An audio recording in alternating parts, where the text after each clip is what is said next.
Chapter 2, Placebo by Howard Pittman. Early days. I was born during the Depression on a small farm in a very poor section of the state of Mississippi. Being a carpenter, my father did outside work. The older children did the farming and provided most of the food we had to eat. My mother did housework and cooked 3 meals each day. All clothes washing was done by hand on an old scrub board. Irons were heated before an open fire so that Mother could iron our clothes. She always said that being poor was not an excuse for being tacky, so all the children had to be clean and neat. I suppose you could say that I was more blessed than most of the children of my day, since I was raised in a Christian home. Father was a deacon in the local church and served in that position for 50 years. I never heard my father use any curse words. I don't say that he did not use them. I just say that I never heard him if he did. I never heard him raise my voice to my mother. However, I did hear her raise her voice to him many times. It was my father, though, who insisted that peace be maintained in the home. My parents were the kind that took their children to church and did not just send them. As for my father, I had a special relationship with him. To me, he was much more than just my father. He was my very best friend. When I had a special problem and needed a close friend in which to confide, I could always go to him and he seemed to understand. When I had a need, it always seemed that he was there to fill it. No matter what my request, he tried his very best to grant it. As a youngster, a big social event of the week was attending church on Sunday. At church, we would get to visit and talk with the other folk we had not seen all week. It was not the church service that I was looking forward, but the chance to play with other children. When the service started, we all had to go outside and sit still while the preacher talked. More often, he was shouting instead of talking. Have you ever been forced to sit still on one of those slick board church benches for more than 2 hours at a time? If you have, you know exactly what I'm talking about, and you know what I was going through. That old preacher we had, well, it just seemed that there was no end to the wind that would gush from his lungs.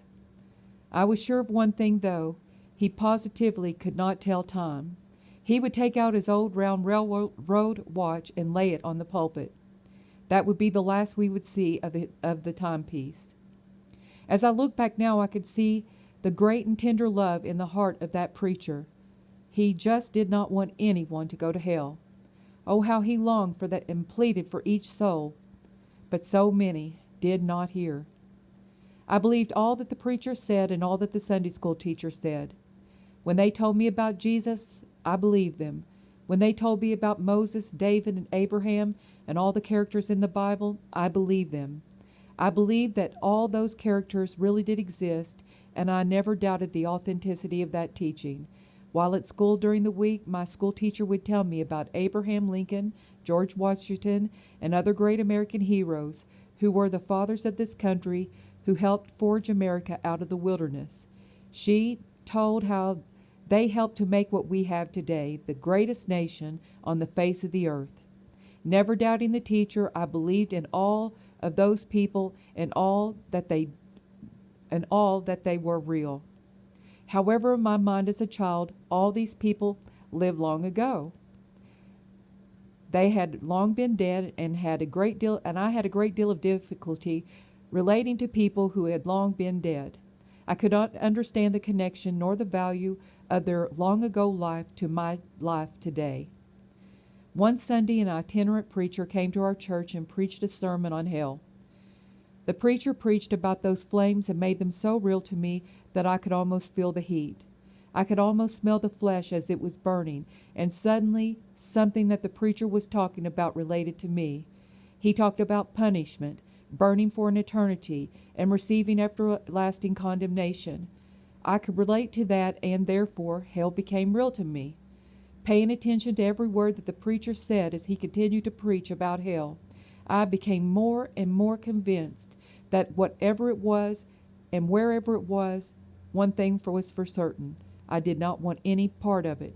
I was determined on that day, at that very moment, to never place myself in a position of ever having to go to hell.